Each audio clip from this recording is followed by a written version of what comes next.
Welcome to the segment of the podcast dedicated to providing you with the knowledge, skills, insight, and encouragement you need to tackle your to-do list with a new skill for the week. I'm your host, Mike Koper, and this is the part of the show that I enjoy the most, as it is an open-ended exploration into developing new skills. Today we have my blog to talk about regarding 4 steps to power up analytical thinking. We're taught the way to attain knowledge is through traditional classroom channels, yet the world has greatly changed, but the thinking hasn't at some institutions. After talking with a number of technical leaders and hiring managers, some of those managers were on a recent radio show, and they were being interviewed by an engineering society representative and a manufacturing industry association representative. All three concluded that the top skills desired by employers is critical thinking and problem-solving skills. However, most say those skills are most lacking. So let's take a moment to dissect each skill and the tools to support it. Between analytical thinking, critical thinking, and problem solving, they are all nearly one and the same, in that executing good, sound, critical, analytical, and lateral skills with some tools, the art of problem solving surfaces to the forefront. In my blog, 4 Steps to Power Up Analytical Thinking, I introduced to you 4 different concepts to jolt your analytical juices. The first was being actively observing things from different angles. I call this the why. It's really nature's correlation to how things happen, and just be very observant to looking at things from different angles. The second discussed playing a brain game once a day. Maybe it's Rubik's Cube, Sudoku, crossword puzzle, something that will jolt your mind and get the creative juices flowing. I call it stump yourself by yourself. And third was to take any downtime and turn it into doodle time. Sketch out your vision, sketch out what you're thinking about. Put it down in the form of a picture. You don't have to be a super artist in order to get the creative juices flowing. You just have to sketch out what you visualize, what you want things to become, how things are operating. This will increase your ability to creatively dissect and to creatively relay information in a logical format. Try it one day. And fourth was to use an online source or read a book. Now there's a number of different ways to get books online, including belonging to a very inexpensive book club where they're sent to you and it's in an ebook form. The dozens and dozens and dozens of online courses that are available, some for a fee and some without, but all those are there to improve your analytical thinking. So I've talked about both analytical, critical, lateral thinking, all leading to the art of problem solving. But let's dissect it just a little bit further.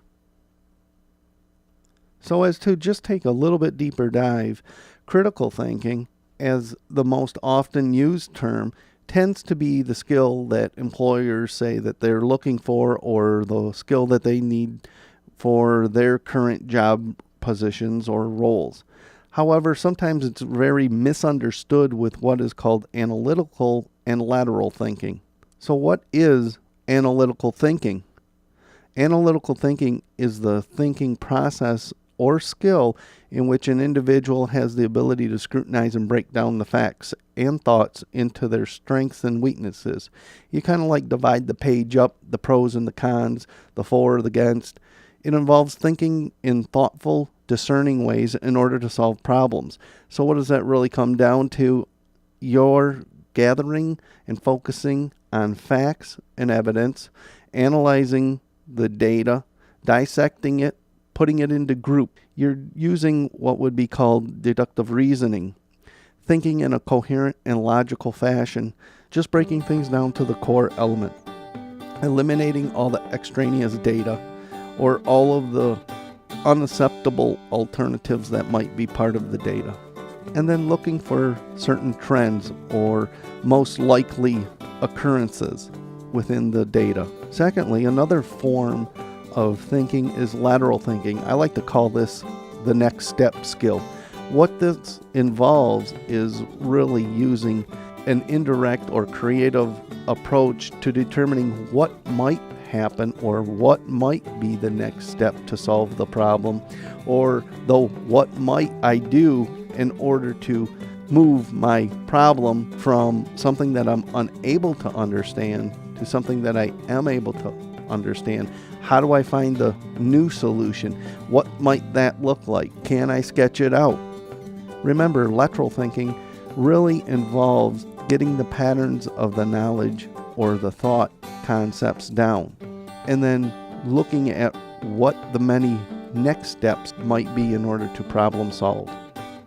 And third really deals with critical thinking, where critical thinking determines what information is biased, maybe what is unsubstantiated and won't hold water, what's accurate, what's inaccurate, weighing different opinions that may be available to you, and seeking out collaboration, maybe from inputs from others to help make the decision a little more clearer.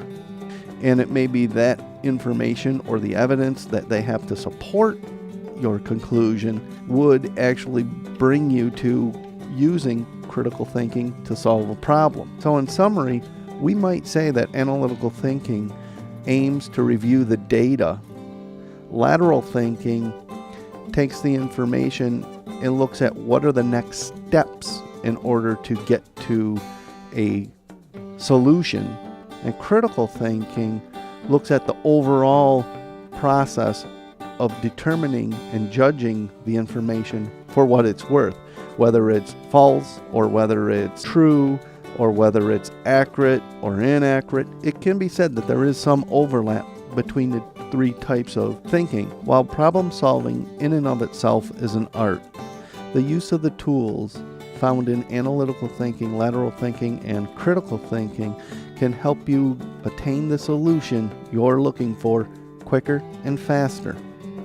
I leave you with my blog that discusses the 4 steps to powering up analytical thinking. Some of the sources that I cite include udemy.com, which is really a great source for getting online courses, the wikihow.com website, the criticalthinking.org website. Each are designed to help you with your skills in analytical, critical, and lateral thinking.